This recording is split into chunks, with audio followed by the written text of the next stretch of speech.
नमस्कार, आप देख रहे हैं न्यूज़ 18 इंडिया और मैं हूं आपके साथ गायत्री शर्मा। आप सभी से अपील है कि आप मास्क जरूर लगाएं क्योंकि मास्क ही कोरोना वायरस से बचाव का एक रास्ता है, वैक्सीनेशन से पहले भी और वैक्सीनेशन के बाद भी। इसलिए बार बार हम ये अपील कर रहे हैं। हमने बाकायदा इसके लिए मुहिम भी शुरू की है, #मास्क पहनो इंडिया। और एक बार फिर हम आपसे कह रहे हैं कि आप मास्क जरूर पहने ताकि आप भी सुरक्षित रहें और आपका परिवार भी सुरक्षित रहे। और आइए अब शुरुआत करते हैं इस वक्त की अहम खबर के साथ और एक हैरान करने वाली तस्वीर कोरोना संकट के बीच आपको दिखाते हैं कि किस तरीके से जो लोग हैं वो लापरवाह बने हुए हैं। गुजरात के अहमदाबाद की ये तस्वीर आप देख रहे हैं जहां पर महिलाएं मटकी सर पे लेकर बड़ी संख्या में सड़कों पर उतरती हुई दिखाई दी। ये तस्वीर गुजरात के अहमदाबाद की। जानकारी है कि दो गांव ऐसे हैं जहां पर पिछले 15 दिन से कोरोना का एक भी मामला सामने नहीं आया था। तो एक मंदिर की प्राण प्रतिष्ठा के लिए ये लोग जुटे और इन्होंने मन्नत मांगी थी कि कोरोना खत्म हो जाएगा तो वो इस तरीके से मंदिर में प्राण प्रतिष्ठा करेंगे। और ये वही हुजूम था, भीड़ इतनी कि वहां पर पैर रखने तक की जगह आपको नहीं नजर आ रही होगी। और कोरोना से बचने के लिए लोगों ने मास्क तो लगाए हुए नहीं थे, लेकिन साथ ही साथ सोशल डिस्टेंसिंग का भी कहीं कोई ख्याल नहीं रखा गया। जानकारी है कि दो गांव में पिछले 15 दिनों से एक भी कोरोना का मामला सामने नहीं आया था और ऐसे में लोगों ने मन्नत मांगी हुई थी, अगर कोरोना गांव से खत्म होगा तो मंदिर पर जलाभिषेक करेंगे। और यही वजह रही कि गांव की महिलाएं मटके में पानी लेकर मंदिर में जलाभिषेक करने के लिए निकल पड़ी। हालांकि जब ये वीडियो वायरल हुआ तो पुलिस ने इस पर कार्रवाई की, 13 लोगों को गिरफ्तार कर लिया गया। ये तस्वीर हम आपको दिखा रहे हैं। हालांकि ये बेहद चौंकाने वाली तस्वीरें जहां जगह जगह पाबंदियां लागू हैं। घर से बाहर निकलने पर, बेवजह निकलने पर बाकायदा पुलिस सजा दे रही है और ये अपील कर रही है कि आप सभी अपने घर में रहें ताकि सुरक्षित रहें, बेवजह घरों से बाहर ना निकले। और यही वजह है कि जगह जगह चाहे गुजरात के अहमदाबाद की बात हो या फिर दूसरे ज़िलों की, वहाँ पर भी सख्ती लागू की गई है। लॉकडाउन लगाया गया कहीं तो कहीं कर्फ्यू लगाया गया है ताकि लोग घर में सुरक्षित रहें। लेकिन इस सब के बावजूद भी ये महिलाएं घरों से बाहर निकल पड़ी, ना मास्क था और ना ही सोशल डिस्टेंसिंग। महाराष्ट्र में कोरोना संकट के बीच एक हैरान करने वाली तस्वीर सामने आई। महाराष्ट्र के उल्लासनगर में छोटे छोटे बच्चे RT-PCR की किट पैकिंग करते दिखाई दिए। वीडियो में साफ दिखा कई बच्चे घर में फर्श पर ही RT-PCR किट पैक कर रहे हैं और इस दौरान कई किट तो जमीन पर पड़ी दिखाई दी। ना तो हाइजीन का कोई ख्याल रखा गया, ना ही बच्चों ने हाथों में दस्ताने पहने हुए थे। वीडियो सामने आने के बाद प्रशासन हरकत में आया, मामले की जांच शुरू कर दी गई। तो ये तस्वीर हम आपको दिखा रहे हैं, एक्सक्लूसिव तस्वीर आप देख रहे हैं कैसे बच्चे RT-PCR की जो किट है, टेस्ट के लिए जिन किट का इस्तेमाल होता है वो किट पैक करते हुए नजर आए। लेकिन सबसे बड़ी बात यह है कि बच्चों से काम करवाया जा रहा था, हाइजीन का ख्याल नहीं रखा गया था। ये काम करवा कौन रहा था? इतनी बड़ी लापरवाही कैसे हो सकती है, वो भी तब जब संक्रमण को फैलने से रोकने की बात लगातार कही जा रही है। और ये कहा जा रहा है कि मास्क भी लगाएं और बार बार हाथ धोते रहें ताकि संक्रमण हाथों के जरिए भी आपके मुंह तक ना पहुंचे। लोग चीज़ों को जब बाहर से लाते तो सैनिटाइज भी करते हैं, लेकिन RT-PCR टेस्ट किट को देखिए किस तरीके से पैक किया जा रहा है। कोई हाइजीन का ख्याल नहीं रखा जा रहा, बच्चे पैक कर रहे हैं। सवाल ये कि आखिर कौन लोग इस तरह का काम इन बच्चों से करवा रहे हैं। मध्य प्रदेश के आगर मालवा जिले से एक चौंकाने वाली तस्वीर सामने आई। सुसनेर के ग्रामीण इलाकों में एक संतरे के बगीचे में कोरोना के संदिग्ध मरीजों का इलाज चल रहा है। मरीजों को जमीन पर लिटा दिया गया है, पेड़ की टहनियों में सलाइन की बोतल लटकी हुई है। और इस घटना का वीडियो वायरल होने के बाद जिले में हड़कंप मच गया। प्रशासन फौरन हरकत में आया, कई अधिकारी मौके पर पहुंचे। प्रशासन अब इस तरह खुले में कोरोना मरीजों का इलाज करने वाले झोला छाप डॉक्टर पर कार्रवाई करने में जुट गया है। तो झोला छाप डॉक्टरों की तरफ से किस तरीके से लोगों की जान के साथ खिलवाड़ हो रहा है, ये एक्सक्लूसिव तस्वीर आप देख रहे हैं मध्य प्रदेश के आगर मालवा की। मध्य प्रदेश जहां के कई जिलों में लगातार संक्रमण बढ़ रहा है और इस बीच जो कोरोना मरीज हैं उनका इलाज देखिए कैसे हो रहा है, बगीचे में लिटाकर उनका इलाज किया जा रहा है। और कर कौन रहा है? झोला छाप डॉक्टर। सवाल ये कि ऐसे हारेगा कोरोना? और इस पूरे मामले पर अब प्रशासन की तरफ से कार्रवाई की बात कही गई है। ये शासन के निर्देशानुसार अपन निजी चिकित्सकों पर या जो झोला छाप जो बिना डिग्री के, बिना किसी अनुभव के इलाज कर रहे हैं गाँव में, इनके ऊपर कार्रवाई की गई थी कल। और इनको समझाई दी गई कि लोगों का सही सलाह दें ताकि अस्पताल जाकर के लोग अपने जांच कराएं। जिनको सर्दी, खांसी, बुखार है, सांस लेने में तकलीफ है, ऐसे मरीजों को अस्पताल भेजें। कोरोना की दूसरी लहर ने देश के सिस्टम को तहस नहस कर दिया, इसलिए जरूरी है कि किसी भी कीमत पर उन बातों का पालन किया जाए जिन बातों को बीते 1 साल से दोहराया जा रहा है। लेकिन कुछ लोगों ने तो जैसे ही यही ठान लिया है कि ना तो वो खुद नियमों का पालन करेंगे और ना ही प्रशासन की ओर से लगाई गई कोरोना गाइडलाइंस की पाबंदी को ही मानेंगे।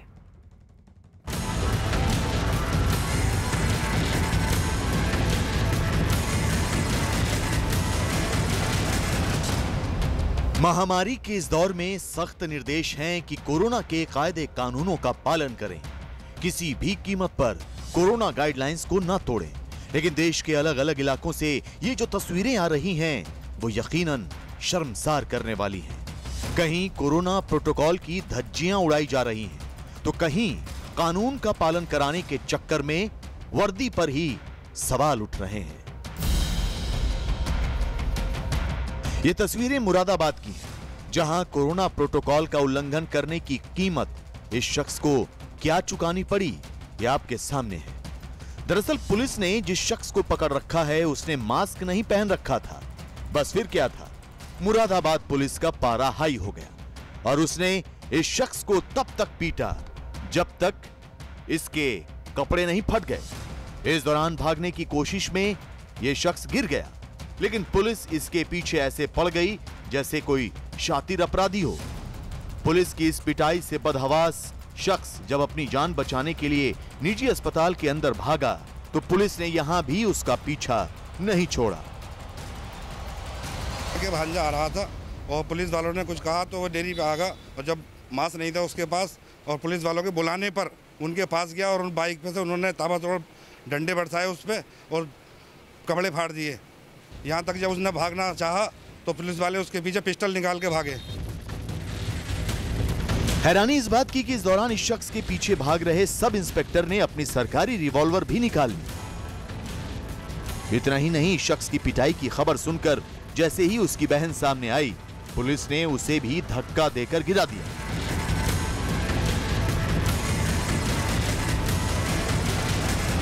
मैं ऊपर नमाज पढ़ रही थी, ऊपर वे चाय वाले आए कि आपके भाई को नीचे मार रही है पुलिस। मैं जब नीचे आई तो देखा भाई को बहुत ज़्यादा पुलिस मार रही थी और पिस्टल दिखाकर ये कह रही थी तो मैं इससे जान से मार दूंगी। क्यों मार रहे?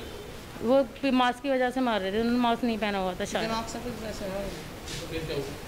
फिर क्या हुआ, जब मैंने उन्हें बचाने की कोशिश की तो उन्होंने मुझे यहाँ धक्का देकर गिरा दिया और मेरे ऊपर चढ़ने लगे, मतलब मारने लगे फिर मुझे। मुरादाबाद की इस घटना का ये वीडियो वायरल होने के बाद अब पुलिस को जवाब देते नहीं बन रहा। हालांकि अब जांच का भरोसा जरूर दिलाया जा रहा है। शाम को थाना कटघर क्षेत्र में लॉकडाउन अनुपालन के दौरान एक व्यक्ति को रोका गया था। उस व्यक्ति द्वारा पुलिस का विरोध किया गया, बदतमीजी में मारपीट की गई तथा मौके से फरार हो गया। इस संबंध में थाना कटघर क्षेत्र में मुकदमा पंजीकृत किया गया है। मौके से लोगों द्वारा बनाए गए वीडियोज एवं सीसीटीवी फुटेज प्राप्त हुआ है, जिसका गहराई से अवलोकन किया जा रहा है। और आइए अब आपको लेकर चलते हैं ललितपुर। यहाँ लोग पंचायत चुनाव के जश्न में जुटे हैं। ना इन्हें कोरोना जैसी खतरनाक महामारी का डर है और ना ही कोरोना काल की किसी गाइडलाइन की फिक्र। जीत की खुमारी में ये उस दहशत को भी भुला बैठे हैं जिसका सामना इस वक्त पूरा देश कर रहा है।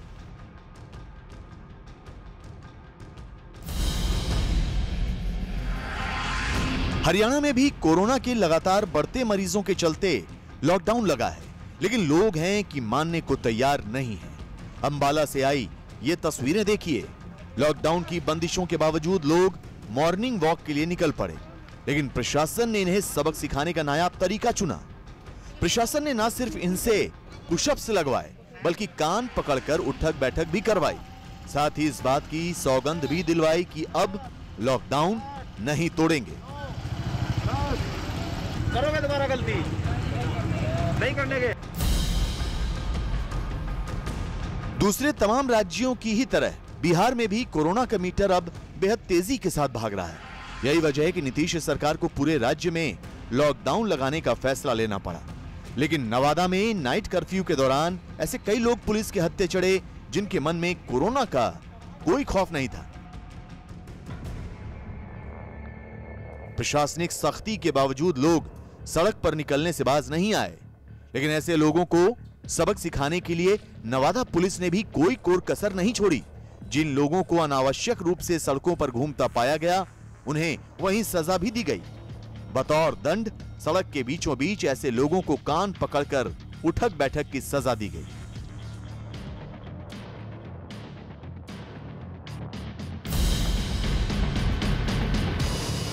संभल में तो एक फल वाले ने हद ही कर दी।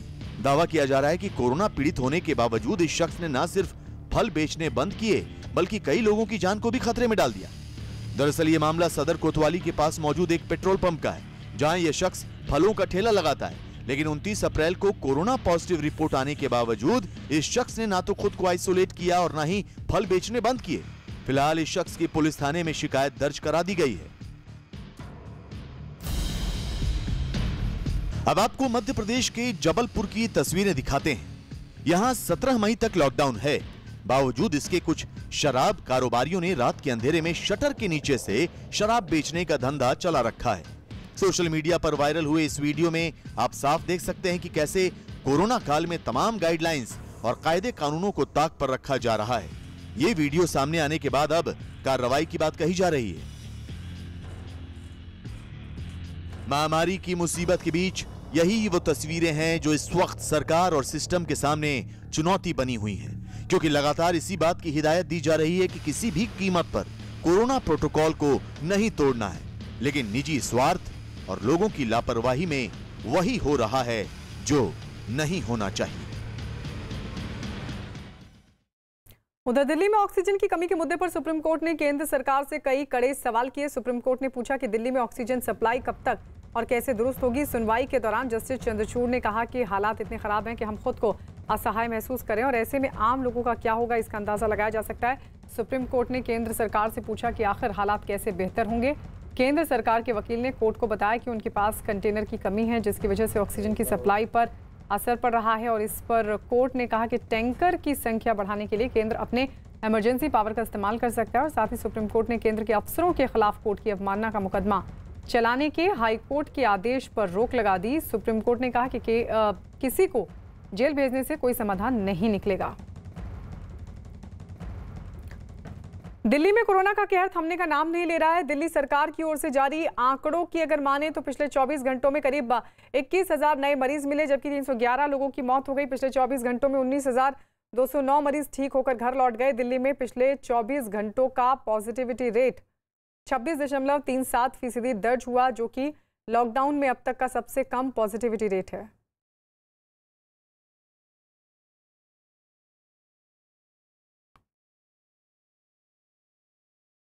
कोरोना के बढ़ते खतरे को देखते हुए उत्तर प्रदेश की योगी आदित्यनाथ सरकार ने उत्तर प्रदेश में पहले से जारी लॉकडाउन को बढ़ाकर अब 10 मई सुबह 7 बजे तक कर दिया है। इस दौरान पहले की तरह ही सभी पाबंदियां लागू रहेंगी। जरूरी सेवाओं के लिए छूट मिलती रहेगी।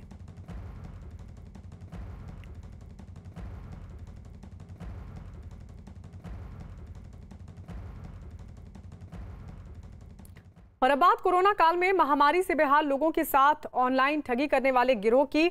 जैसे ही आप कोरोना से संबंधित किसी भी चीज की डिमांड सोशल मीडिया पर करते हैं तो मुनाफाखोर और लुटेरे गिद्ध सक्रिय हो जाते हैं। वो ऑनलाइन ठगी का जाल बिछाते हैं और जरूरतमंद लोग उसमें फंस जाते हैं। हम ये नहीं कह रहे हैं कि सोशल मीडिया पर मदद के नाम पर सभी लोग ऐसा कर रहे हैं। ऐसे लोगों की संख्या बहुत कम है जो महामारी से पीड़ित लोगों की मजबूरी का फायदा उठा रहे हैं। इसलिए हम उन्हें इंसान नहीं बल्कि कोरोना काल के गिद्ध कह रहे हैं।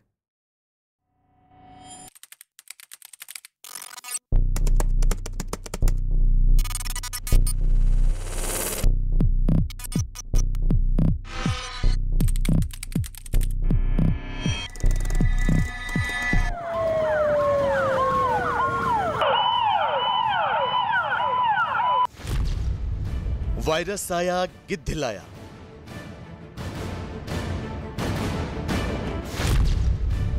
न्यूज 18 पर महामारी के गिद्ध बेनकाब। देश कोरोना मरीजों से और हर रोज बढ़ते मौत के आंकड़ों से बेहाल है। लेकिन लगता है कि मुनाफाखोरों के गिरोह लोगों का हर जगह एक तरह से पीछा कर रहे हैं। दिल्ली में कोरोना पीड़ितों को लूटने की ऐसी घटनाएं सामने आई हैं जिसने पुलिस को भी हैरान कर दिया है।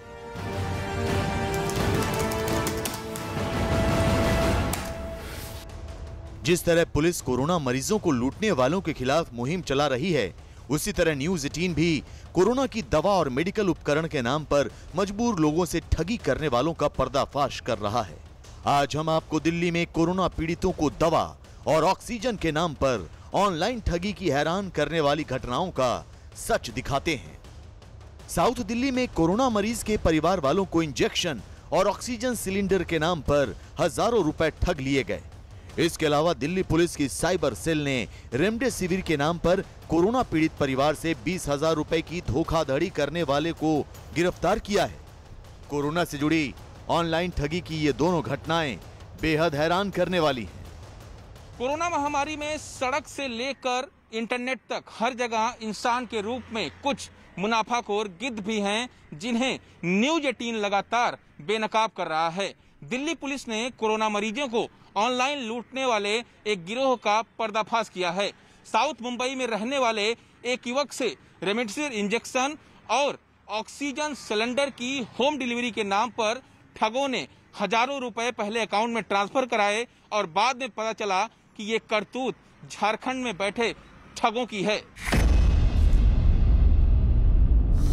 दिल्ली पुलिस की साइबर सेल के मुताबिक साउथ दिल्ली में कोरोना पीड़ित परिवार को झारखंड में बैठे शख्स ने रेमडेसिविर इंजेक्शन और ऑक्सीजन सिलेंडर के नाम पर ठग लिया। पुलिस ने कोरोना की दवाओं और मेडिकल संसाधनों को लेकर ऑनलाइन ठगी के मामले में जांच शुरू की तो कई हैरान करने वाली बातें सामने आई, क्योंकि ये ठगी दिल्ली से बहुत दूर झारखंड से हो रही थी। साउथ दिल्ली की मोहित गुप्ता ने एफआईआर लिखवाई। मोहित ने रेमडेसिविर इंजेक्शन और ऑक्सीजन का ऑर्डर दिया। ठगों ने करीब 50,000 रुपए अपने खाते में मंगवाए। मोहित ने रुपए ट्रांसफर कर दिए। रुपए ट्रांसफर होते ही ठग ने फोन बंद कर दिया। मोहित ने पुलिस को बताया तो खातों की जांच हुई। पुलिस के मुताबिक फर्जीवाड़े के लिए दिल्ली एनसीआर में 5 खाते खुलवाए गए। पुलिस ने ठगी करने वाले सर्वेश और रोहित को गिरफ्तार किया है। कोरोना दवाओं के नाम पर ऑनलाइन ठगी करने वाले गिरोह के बाकी लोगों की तलाश की जा रही है। दिल्ली पुलिस ने एडवाइजरी जारी की है कि कोरोना मरीजों की जरूरत की चीजों को लेकर पैनिक न करें। ऑनलाइन खरीदारी बहुत सोच समझकर और हर चीज की पड़ताल के बाद ही करें। दिल्ली में रहने वाले सत्य प्रकाश को कुछ दिनों पहले रेमडेसिविर इंजेक्शन की सख्त जरूरत थी। अपने रिश्तेदार के लिए उन्हें जब अस्पतालों से रेमडेसिविर नहीं मिला तो उन्होंने ट्विटर पर एक नंबर देखा और ऑनलाइन बुकिंग कर दी। कोरोना काल के ऑनलाइन ठग इसी गलती का इंतजार कर रहे थे। ट्विटर पर रेमडेसिविर के लिए मोबाइल नंबर दिया गया था। फोन करने पर जवाब मिला कि ऑनलाइन भुगतान करना होगा। सत्य प्रकाश ने बताए गए खाते में 20,000 रुपए ट्रांसफर कर दिए। पैसे ट्रांसफर होते ही मोबाइल नंबर बंद हो गया। बाद में मालूम हुआ कि रेमडेसिविर के नाम पर ठगी हो गई। कोरोना की मेडिसिन के लिए रेमडेसिविर चाहिए था। मैं सर्च कर रहा था तो अचानक मेरे को एक बंदे ने ट्वीट किया था उस बंदे की, ये बंदा सिप्ला डिस्ट्रीब्यूटर है, इसके पास अवेलेबल है। मैं बंदे को इमीडिएटली कॉल किया। उसने बोला हाँ जी मैं सिप्ला का डिस्ट्रीब्यूटर हूँ, ये हमारा अकाउंट नंबर है, सिप्ला प्राइवेट लिमिटेड के नाम से। उन्होंने अकाउंट नंबर दिया और उस अकाउंट नंबर पे मैंने उसी समय 6 बालों का पैसे 3,200 रुपए प्रति बाल के हिसाब से उसे पेमेंट ट्रांसफर कर दिया। ठीक है, उसके बाद हम उस बंदे से फॉलो अप करते रहे। फिर भी वो बंदा बोलता है सर वेट कीजिए आपका हमारा डिस्ट्रीब्यूटर बंदा फोन करेगा सर। बट जैसे ही 4 बज गए तो हमें लगा कि ये तो लगता है फ्रॉड है, नहीं आएगा। Then immediately Delhi cyber cell को फोन किया। साइबर सेल में हमने कंप्लेन लिखवाया एंड उस कंप्लेन के बेसिस पे उस बंदे का अकाउंट जो तुंगी ब्रांच बिहार शरीफ में था, उस बंदे का अकाउंट को ब्लॉक कर दिया। दिल्ली पुलिस की साइबर सेल और क्राइम टीम मिलकर कोरोना के नाम पर ऑनलाइन ठगी करने वालों की कड़ी निगरानी कर रही है। हर शिकायत पर संबंधित राज्यों से संपर्क करके कोरोना काल के गिद्धों के खिलाफ सख्त कार्रवाई हो रही है। कोरोना संक्रमण के इस दूसरे दौर में जिस तरीके से रेमडेसिविर इंजेक्शन की मांग बढ़ी है, उसके बाद इससे जुड़ी नकली फैक्ट्रियां देश भर के कोने कोने में उभर कर आई हैं। इसको महंगे दामों में बेचा जा रहा है और ऑनलाइन माध्यम से इसकी ठगी की जा रही है। बार बार इस बाबत केंद्र सरकार निर्देश देती है, लेकिन अब विचार इस पर भी चल रहा है कि इससे जुड़ा जरूरी कानून बने, सख्त कानून बने, ताकि आरोपियों के खिलाफ पुख्ता कार्रवाई हो। दिल्ली के पास नोएडा सेक्टर 58 में पुलिस की गिरफ्त में खड़ा ये आरोपी कोरोना पीड़ितों से काला बाजारी करता था। ऑक्सीजन मास्क से लेकर ऑक्सीजन रेगुलेटर तक कई गुना कीमत पर बेचकर मुनाफाखोरी कर रहा था। पुलिस ने इसके कब्जे से 6 high pressure oxygen regulator, 20 oxygen mask, एक कार और 7,500 रुपए कैश बरामद किया है। कोरोना की बढ़ती रफ्तार के बीच जरूरी दवाओं और मेडिकल उपकरण के कालाबाजारी की घटनाएं भी लगातार बढ़ रही हैं। मुनाफाखोर गिद्धों को हर चीज में काली कमाई का मौका नजर आता है। दिल्ली के पास नोएडा में ऑक्सीजन रेगुलेटर और ऑक्सीजन मास्क की कालाबाजारी करने वाले एक शख्स को पुलिस ने गिरफ्तार किया है। कोरोना मरीजों की जरूरत की एक एक चीज को 4 गुना दामों में बेचने वालों का पुलिस अब कानूनी रूप से इलाज कर रही है। नोएडा पुलिस के मुताबिक कोरोना के इलाज से जुड़ी चीजों की कालाबाजारी करने वाले का नाम गौरव है। ये हापुड़ से ऑक्सीजन रेगुलेटर और ऑक्सीजन मास्क लाकर नोएडा और दिल्ली में कालाबाजारी करता था। शिकायत मिली थी कि एक व्यक्ति सेक्टर 58 थाना क्षेत्र में किसी जगह पर जो ऑक्सीजन मास्क होते हैं और ऑक्सीजन रेगुलेटर होते हैं वो कहीं से खरीद करके लाया है या कहीं से प्रोक्योर किया है और उसको काफ़ी एग्जॉर्बिटेंट प्राइस पे, काफ़ी ऊंचे दाम पर बेच रहा है और ये कालाबाजारी कर रहा है। इस ब्लैक मार्केटिंग की सूचना पर तत्काल हमारी टीम गई और वहाँ पर हम लोगों ने उस व्यक्ति को अरेस्ट किया है। कोरोना पीड़ित परिवार अपनों को बचाने के लिए मुसीबत में कालाबाजारियों से चीजें खरीदने के लिए मजबूर हो जाते हैं, लेकिन न्यूज़ 18 ये अपील करता है कि कालाबाजारी करने वालों को उनकी सही जगह यानी जेल पहुंचाने में पुलिस की मदद करें, क्योंकि ये लोग कोरोना काल में इंसानों के नाम पर सबसे बड़े गिद्ध हैं।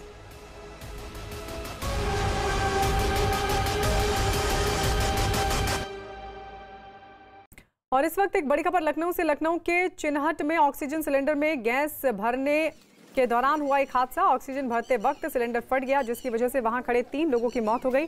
इस हादसे में 6 लोग जख्मी हुए, जिनमें एक की हालत गंभीर बनी हुई है। तो हादसे में 3 लोगों की मौत की खबर आ रही है, 6 लोग जख्मी हुए हैं। बताया जा रहा है कि चिन्हट के में प्लांट में दरअसल ये ऑक्सीजन सिलेंडर फटा है, जहां ऑक्सीजन रिफिलिंग का काम चल रहा था और इसी दौरान सिलेंडर अचानक से फटा और इस हादसे की चपेट में 9 लोग आ गए, जिनमें से 3 की मौत हो चुकी है, 6 लोग जख्मी बताए जा रहे हैं। अजीत सिंह हमारे सहयोगी जुड़ गए हैं। अजीत, अब क्या पता चल पा रहा है?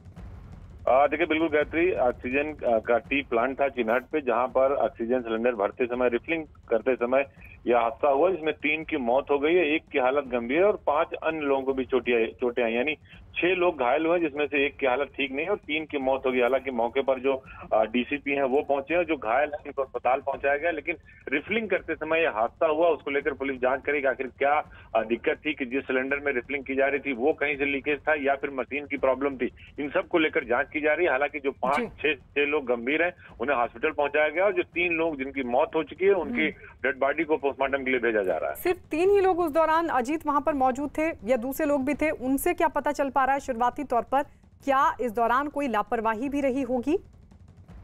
देखिए, बिल्कुल, जब रिफिलिंग का जो प्लांट है, टी प्लांट है, वहां पर लगातार जिन हॉस्पिटलों में डिमांड होती है या होम आइसोलेशन के लोगों को डिमांड होती है, उनको गैस रिफिलिंग दी जाती है डॉक्टर के प्रिस्क्रिप्शन पर। तो वहां पर लोग थे, कई सारे लोग थे, लेकिन दूर थे। लेकिन जहां सिलेंडर फटा वहां लगभग 6 से 8 लोग थे, जिसकी वजह से जो 3 लोग की मौत हो गई और 5 से 6 लोग गंभीर रूप से घायल हो गए। हालांकि 1 दर्जन के लोग आसपास प्लांट के अंदर थे, लेकिन और लोग बच गए। हालांकि जो 9 लोग हैं वो इसकी चपेट में आए थे, जिसमें से 3 की मौत हुई और 6 लोग घायल हैं, इसमें से 1 की हालत चिंताजनक बताई जा रही है। शुक्रिया अजीत, ये तमाम जानकारी हमें देने के लिए। तो बताया जा रहा है कि रिफिलिंग का ये काम चल रहा था। हालांकि अब इस मामले की जांच के आदेश दे दिए गए हैं और ये पता लगाने की कोशिश होगी कि आखिर कैसे ये हादसा हुआ। लेकिन बताया जा रहा है कि गैस भरने के दौरान, ऑक्सीजन भरने के दौरान ये हादसा हुआ। 9 लोग इसकी चपेट में आ गए, 3 की मौत हो चुकी है, 6 लोग गंभीर रूप से जख्मी और उनमें से 1 की हालत गंभीर है। देश में कोरोना का कहर थमने का नाम नहीं ले रहा है। लगातार 3 दिन तक कम होने के बाद पिछले 24 घंटों में एक बार फिर कोरोना के नए मामलों में तेजी से उछाल आया। स्वास्थ्य मंत्रालय के आंकड़ों के मुताबिक एक दिन में कोरोना के 3,82,000 से ज्यादा नए मरीज मिले, जो कि कल के मुकाबले 25,000 ज्यादा है। हालांकि एक दिन में 3,38,000 मरीज ठीक होकर घर लौट गए, जो अच्छी खबर है। लेकिन कोरोना से मौत के आंकड़ों में कोई कमी नहीं आई है और बीते 24 घंटों में अब तक के सबसे ज़्यादा 3,780 मरीजों ने दम तोड़ दिया। 4 मई को पॉजिटिविटी रेट 24.80% दर्ज किया गया।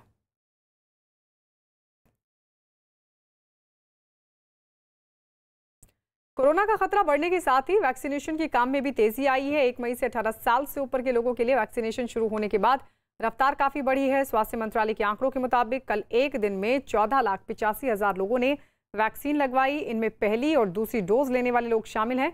स्वास्थ्य मंत्रालय के मुताबिक पूरे देश में अब तक 16 करोड़ से ज्यादा वैक्सीन की डोज लोगों को लगाई जा चुकी है। तो ये आंकड़े बताए जा रहे हैं कि कितने लोगों को अभी तक जो वैक्सीन है वो लगाई जा चुकी है। स्वास्थ्य मंत्रालय के मुताबिक पूरे देश में अब तक 16 करोड़ से ज़्यादा वैक्सीन की डोज लोगों को लगाई जा चुकी है। और इस बीच एक बड़ी खबर आ रही है। उत्तर प्रदेश से यूपी सरकार ने वैक्सीनेशन में तेजी लाने के लिए ग्लोबल टेंडर जारी किया है। राज्य सरकार ने 4 करोड़ वैक्सीन डोज के लिए ये टेंडर जारी किया है। टेंडर डाउनलोड करने की अंतिम तारीख 7 मई और भरने की आखिरी तारीख 21 मई तक मुकर्रर की गई है। तो ये ग्लोबल टेंडर और इसके जरिए वैक्सीनेशन में किस तरीके से तेजी लाई जाए, उसके लिए बड़ा कदम बताया जा रहा है उत्तर प्रदेश सरकार की तरफ से। जो बाहर की कंपनी है, क्योंकि मैन पावर की कमी है हेल्थ डिपार्टमेंट में भी, और ऐसे में वैक्सीन 45 साल से ऊपर के लोगों को और साथ ही तीसरे चरण के तहत 18+ लोगों को भी लग सके, और संख्या बड़ी है और काम भी बड़ा है, अभियान भी बड़ा है। ऐसे में बाहर से एक तरह से मैन पावर लेने की कोशिश है। ग्लोबल टेंडर के जरिए मैन पावर बढ़ाकर वैक्सीनेशन को तेज किया जाएगा।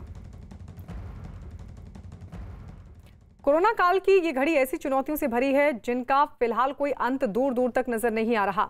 आलम यह हो चुका है कि वायरस की बढ़ती रफ्तार ने पूरे देश में अफरा तफरी सी मचा दी है। हर कोई डरा और सहमा है, लेकिन ऐसी ही मुश्किलों, ऐसी चुनौतियों के बीच कुछ चेहरे ऐसे भी हैं जो पूरे देश के सामने उदाहरण बने हुए हैं। ये लोग कहीं जरूरतमंदों तक राशन पहुंचा रहे हैं, कहीं लोगों को जागरूक कर रहे हैं, तो कहीं ये लोग कोरोना मरीजों तक ऑक्सीजन पहुंचा रहे हैं। कोरोना महामारी की दूसरी लहर में डॉक्टर दिन रात मेहनत कर रहे हैं। जब भी सोसाइटी को जरूरत पड़ेगी हम अपना बेस्ट करेंगे। मैं लॉकडाउन ड्यूटी में तैनात था। उसी दौरान जब बच्चियों को लेकर आया और कहा कि मुझे गोली दे दो, हम खा के मर जाएंगे। अपने खुद के पैसों से उसको 2 महीने का राशन दिलाया, जो कि एक बहुत ही सराहनीय कदम है। देश पर टूटी महामारी के साफत की भले ही कोई था न हो, लेकिन हमारे और आपके बीच कुछ लोग ऐसे भी हैं जिनका मकसद इस चुनौती को चित करना है। वैक्सीन के अलावा दुनिया को ताकत नहीं, ये वो लोग हैं जो अपनी जान की परवाह किए बगैर निस्वार्थ भाव से आपकी सेवा में लगे हैं। आज के टाइम अपना भी छोड़े चले गए उन्होंने, ये सब भगवान के स्वरूप है मेरे लिए। तो आइए आपको मिलवाते हैं भोपाल के डॉक्टर विवेक और शिवानी से, जो बिना रुके बिना थके किसी पहाड़ की तरह अपनी ड्यूटी पर डटे हुए हैं।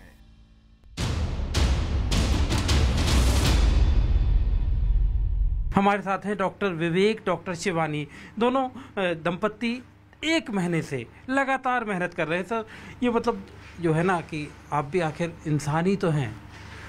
सही बात है, हम लोग भी इंसान हैं, लेकिन ये महामारी ऐसी है कि हमें इंसान से बढ़कर के काफ़ी समय हमें लंबा काम करना पड़ रहा है, जिसमें हम हफ्तों काम कर रहे हैं बिना छुट्टी लिए। कई बार 24 घंटे भी काम करना पड़ रहा है लगातार। शिवानी, अभी मैंने जब आपसे नींद की बात कही थी तो आप हंसने लगी थी। एक्चुअली काफ़ी लंबा समय हो गया है कि मेंटल पीस शायद है ही नहीं। नींद प्रॉपर किसी को मिल नहीं पा रही है, ना डॉक्टर्स को। मैं ये नहीं कह रही सिर्फ डॉक्टर्स परेशान हैं, मरीज़, उनके परिजन सब परेशान हैं। तो वो मेरा नेचुरल ह्यूमन रिएक्शन था टुवर्ड्स दैट। बाकी समय कठिन है। वायरस के खिलाफ बड़ी जंग लड़ रहे डॉक्टर तमाम मुसीबतों का सामना कर रहे हैं। तनाव और दहशत के माहौल में उनकी निजी जिंदगी पर भी प्रभाव पड़ रहा है। यही वजह है कि इंडियन मेडिकल एसोसिएशन भी कोरोना काल के इन सुपर हीरोज को लेकर बेहद फिक्रमंद है, क्योंकि यही वो लोग हैं जो अपनी जान का जोखिम लेकर अपनी जिम्मेदारी को दिन रात निभा रहे हैं। पैरामेडिकल वर्कर्स बहुत ही कठिन समय में गुजर रहे हैं। हम लोग कोशिश कर रहे हैं, हमारे डॉक्टर्स लोगों के IMA की जो विंग है, डॉक्टर फॉर डॉक्टर्स, और उसी के साथ में मेंटल वेलबींग और अलर्टनेस, मतलब लोगों को हम लोग सिखाते हैं कि टेंशन होते समय क्या करना चाहिए। D4D जो हमारी कमेटी है उसमें डॉक्टर्स लोग, ऐसा कोई भी डॉक्टर हमको मालूम पड़ता है तो उसको फ़ोन करते हैं, उसके हॉस्पिटल के आजू बाजू का पेशेंट डॉक्टर आइडेंटिफाई करता है और उसको जाके हम लोग फ़ोन करते हैं, उसको आइसोलेशन करते हैं, उसको मेंटल सोलेस करते हैं और जहाँ तक हो सकेगा उसको शांत रखने की कोशिश करते हैं। मेडिकल स्टाफ के लिए ये वक्त सिर्फ ड्यूटी का नहीं है, बल्कि अब ये एक ऐसी जंग है जिसे हर हाल में जीतना है। लेकिन इस जंग को भी तभी जीता जा सकता है जब देश के तमाम हेल्थ वर्कर्स का मोराल हाई किया जाए।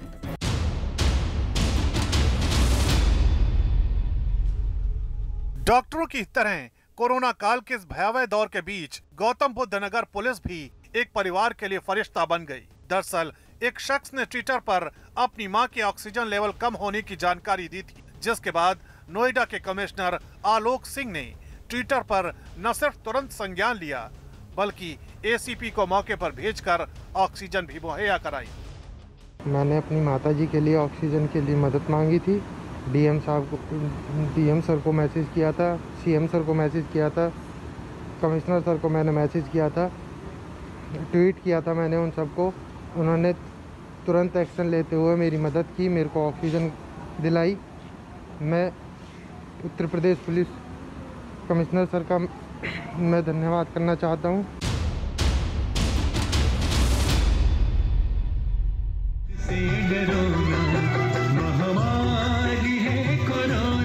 महामारी की मुसीबत में जागरूकता और सावधानी को सबसे अहम हथियार माना गया है।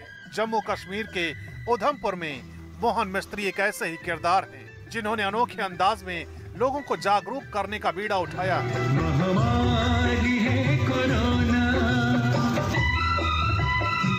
रंगमंच से ताल्लुक रखने वाले मोहन मिस्त्री जोकर की पोशाक पहनकर गांव-गांव गली-गली जाकर लोगों को जागरूक कर रहे हैं।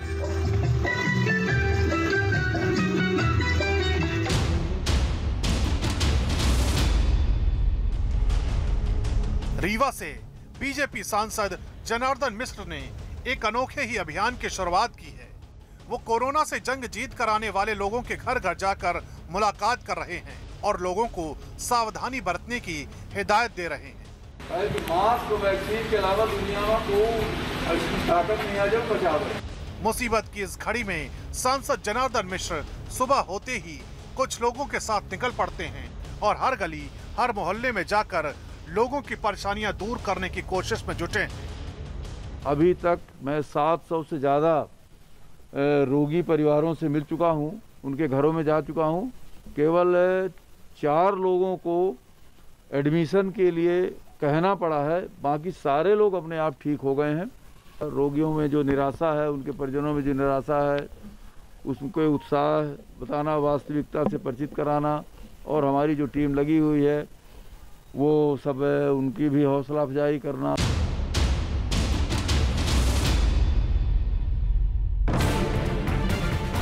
ये समय डॉक्टरों के लिए कहीं ज्यादा चुनौतियों से भरा है, लेकिन नैनीताल के डॉक्टर MS दुग्गल की कहानी जरा अलग है। ये मुसीबत की इस घड़ी में न सिर्फ लोगों की जान बचाने में जुटे हैं, बल्कि दिन रात किसी भी वक्त इन्हें कोई मरीज जब संपर्क करता है तो ये उसकी दिक्कतों का समाधान करने से नहीं चूकते। तो हम पूरी सावधानी के साथ मरीज का इलाज करते हैं और पूरी सावधानी के साथ ऐतिहासिक तौर पे हम अपने घर में भी बहुत ख्याल रखते हैं और बिल्कुल हम घर में भी आइसोलेट रहते हैं। तो हमारी जो दिनचर्या है वो यही रहती है। दिनचर्या देखिए, अब क्योंकि कोविड है, बहुत ज़्यादा बढ़ रहा है वो, तो सही अच्छा तो नहीं लगता कि कोविड बढ़ रही है, लेकिन तब एक जिम्मेदारी है हमारे गवर्नमेंट ने हमें जिम्मेदारी दे रही है, वो निभाना बहुत जरूरी है। कोरोना काल में सैकड़ों लोगों की जान बचा चुके डॉक्टर दुग्गल का पूरा इलाका मुरीद। यही वजह है कि लोग न सिर्फ उनका सम्मान करते हैं, बल्कि उन्हें रियल लाइफ का सुपर हीरो मानते हैं। कई सालों से यहाँ पर सेवाएं दे रहे हैं, मगर पिछले 2020 से जो ये कोरोना काल चल रहा है, तब से उन्होंने लोगों को इतनी हिम्मत दी है, इतना हौसला बताया है कि लोग तो उनके हौसले से भी लोग जिंदा हैं सही में। और अगर अभी वो यहाँ ना हो तो मैं कह रहा हूँ कि हमारी आधी जनता तो और होपलेस हो जाएगी।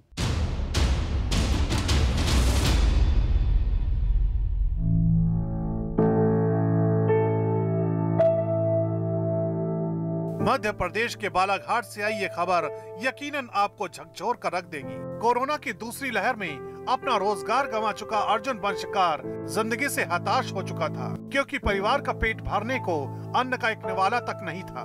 लेकिन बालाघाट पुलिस ने उसकी हताशा को चंद मिनटों में दूर कर दिया।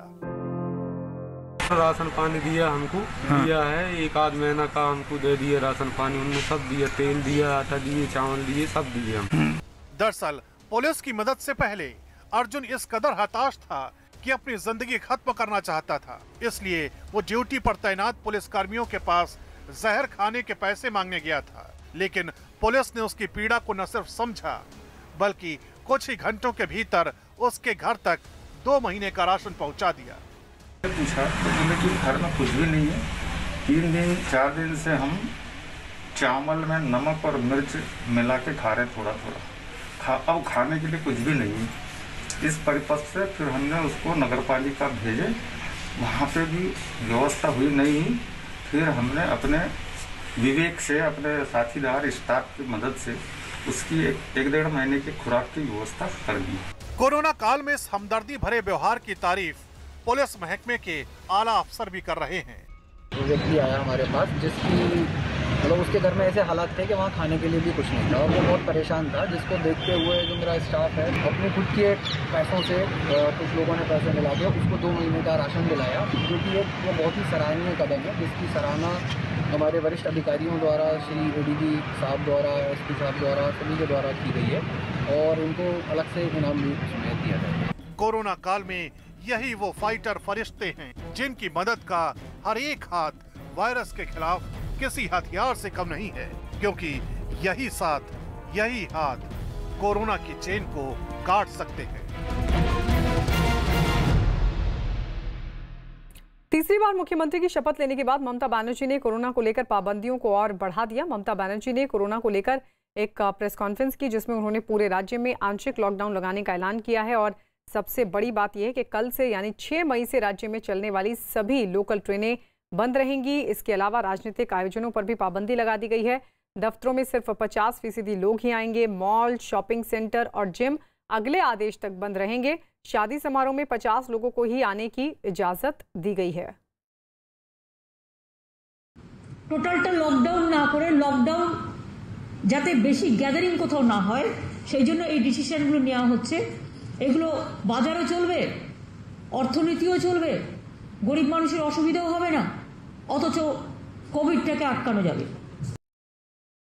मुख्यमंत्री पद की तीसरी बार शपथ लेने के बाद ममता बनर्जी ने सचिवालय में कोरोना को लेकर अधिकारियों के साथ एक बैठक की और इस बैठक के बाद उन्होंने प्रधानमंत्री नरेंद्र मोदी को चिट्ठी लिखी, जिसमें उन्होंने केंद्र से कोरोना की वैक्सीन, ऑक्सीजन और जरूरी दवाओं की मांग उठाई है। तो ममता बनर्जी कोरोना के मामले पर एक्शन में और पहले उन्होंने अधिकारियों के साथ बैठक की और बैठक के बाद उन्होंने पीएम मोदी को चिट्ठी लिखी और ये मांग की है कि पश्चिम बंगाल में पर्याप्त वैक्सीन मुहैया कराई जाए, दवाएं और ऑक्सीजन की मांग भी की। যেহেতু আমরা চেয়েছি কোভিড ডোজ কিন্তু আমরা পাইনি, আমরা চেয়েছি 3 কোটি, পাচ্ছি 1.5 লাখ এরকম একটা, সুতরাং সংখ্যাটা নগণ্য। সেজন্য আমি প্রধানমন্ত্রীকে চিঠি লিখেছি যে there must be some transparency of policy, যেখানে অক্সিজেন আমাদের অক্সিজেন নিয়ে চলে যাচ্ছে, ইউপি আমাদের অক্সিজেন নিয়ে চলে যাচ্ছে, অন্যান্যরা আমাদের অক্সিজেন তো আমাদের থাকা উচিত। ममता बनर्जी ने तीसरी बार पश्चिम बंगाल के मुख्यमंत्री पद की शपथ ले ली। राज्यपाल जगदीप धनखड़ ने उन्हें पद और गोपनीयता की शपथ दिलाई। कोरोना को देखते हुए शपथ ग्रहण समारोह बेहद छोटा और सादा रखा गया और यही वजह रही कि ममता बनर्जी के तीसरे शपथ ग्रहण समारोह में चुनिंदा लोग ही शामिल हुए। आज सिर्फ ममता बनर्जी ने ही शपथ ली, बाकी विधायक 6 और 7 मई को एक सादे समारोह में शपथ लेंगे। मुख्यमंत्री पद की शपथ लेने के बाद ममता बनर्जी राज्य सचिवालय पहुंची, जहां उन्होंने अधिकारियों के साथ एक बैठक की। এটা হচ্ছে আমার ফার্স্ট প্রায়োরিটি, আমি নবান্ন গিয়ে এই কাজটা ফার্স্ট এক্ষুনি করতে চাই। 2 হচ্ছে যে আমি সবাইকে, সব রাজনৈতিক দলের কাছে আবেদন করব যে সবাই শান্তি বজায় রাখুন, শৃঙ্খলা বজায় রাখুন, সংহতি বজায় রাখুন। বাংলা কিন্তু কোনো অশান্তি পছন্দ করে না এবং আমি নিজেও করি না।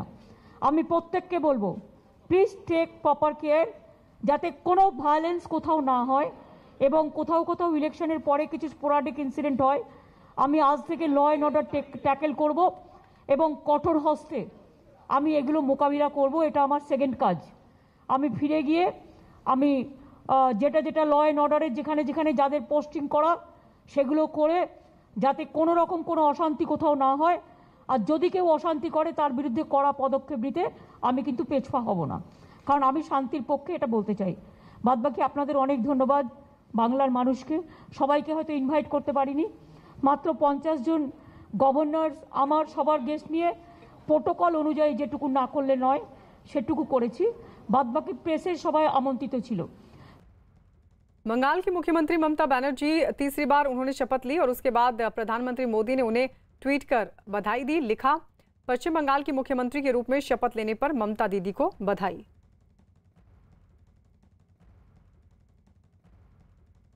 तो ममता बनर्जी को बधाई दी, प्रधानमंत्री मोदी ने ट्वीट कर उन्हें बधाई दी और उन्होंने ये लिखा कि पश्चिम बंगाल की मुख्यमंत्री के रूप में शपथ लेने पर ममता दीदी को बधाई। तो आज तीसरी बार सीएम बनी है ममता बनर्जी, शपथ ली उन्होंने। बहुत छोटा सा आयोजन किया गया था शपथ ग्रहण समारोह का और बहुत सादा भी। इस सब के बीच प्रधानमंत्री मोदी की तरफ से ट्वीट कर उन्हें बधाई दी गई है। और इस बीच एक अहम खबर, कानपुर में गो तस्करों पर पुलिस का शिकंजा कसता दिख रहा है। पुलिस ने गो तस्करी के आरोप में 3 गो तस्करों को गिरफ्तार किया। पुलिस को जानकारी मिली थी कि कुछ गो तस्कर एक ट्रक में कुछ गाय बैलों को लेकर जा रहे हैं। जब पुलिस ने उनको रोकने की कोशिश की तो तस्करों ने पुलिस टीम को धक्का मारकर वहां से भागने की कोशिश की, बैरिकेड तोड़कर आगे बढ़ गए। पुलिस से बचने के चक्कर में गो तस्करों ने कई गाड़ियों को टक्कर मारी और इसके बाद कई थानों की पुलिस ने मिलकर गो तस्करों का पीछा किया, फायरिंग भी की। इसके बाद गो तस्कर कंटेनर छोड़कर भागने लगे, लेकिन पुलिस ने 3 को पकड़ लिया।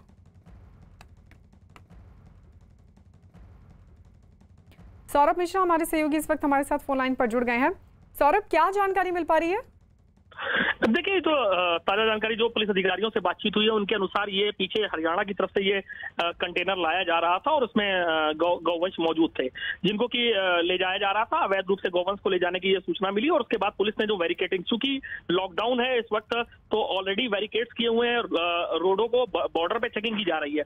इसी दौरान पुलिस को जब ये कंटेनर दिखाई दिया, पुलिस ने नंबर ट्रेस किया तो संदिग्ध दिखाई दिया। जब इसको रोकने का प्रयास किया गया तो इसने बैरिकेड्स को तोड़ते हुए आगे बढ़ गया। इसके बाद इसने कई वाहनों को, लगभग आधा दर्जन वाहन जो है उनको क्षतिग्रस्त किया। साथ ही साथ एक जो टेम्पो है आप देख सकते हैं जिसमें सवारियां भरी जाती है, उसको टेम्पो को लेते हुए घसीटते हुए करीब आधा किलोमीटर दूर तक घसीटते हुए चला जा रहा है। ये जो तस्वीरों में दिखाई दे रहा है। बाद में जब पुलिस ने 4 से 6 राउंड फायरिंग की है, काफी दूरी बाद जाकर के कंटेनर को छोड़ करके ये 3 लोग यहाँ से भागने लगे। पुलिस का कहना है कि ये तीनों वही संदिग्ध हैं जो कंटेनर छोड़कर भाग रहे थे। पुलिस ने कंटेनर को कब्जे में ले लिया है और साथ ही साथ अब पुलिस इस पूरी तय तक जाने की कोशिश कर रही है कि आखिर ये लोग कौन थे, कितने तस्कर और कितने इनके और क्या वाहन पीछे से थे, या इनको ट्रेस करने वाली जो गाड़ियां रहती है वो कौन कौन सी थी। फिलहाल पुलिस जांच कर रही है। शुक्रिया सौरभ। तो गो तस्करों पर पुलिस का ये शिकंजा, तस्वीरें एक्सक्लूसिवली। पुलिस ने गो तस्करी के आरोप में 3 गो तस्करों को पकड़ा है। पुलिस को जानकारी मिली थी एक ट्रक में कुछ गाय बैलों को लेकर जाया जा रहा है। पुलिस ने इन सब का पीछा किया और पुलिस की टीम को, हालांकि इस बीच जब पुलिस ने रोकने की कोशिश की, तस्करों ने पुलिस टीम को धक्का मारा, भागने की भी कोशिश की, बैरिकेड तोड़कर आगे बढ़ गए। पुलिस से बचने के चक्कर में गो तस्करों ने कई गाड़ियों को इस दौरान टक्कर भी मारी। ये देखिए ट्रक जिसमें गो वंश थे और देखिए गाड़ी को टक्कर मारते हुए आगे बढ़ते हुए पुलिस लगातार इनका पीछा करती रही और फिर पुलिस की तरफ से फायरिंग भी हुई। गो तस्कर कंटेनर छोड़कर भागने लगे, लेकिन पुलिस ने 3 को पकड़ लिया इस दौरान।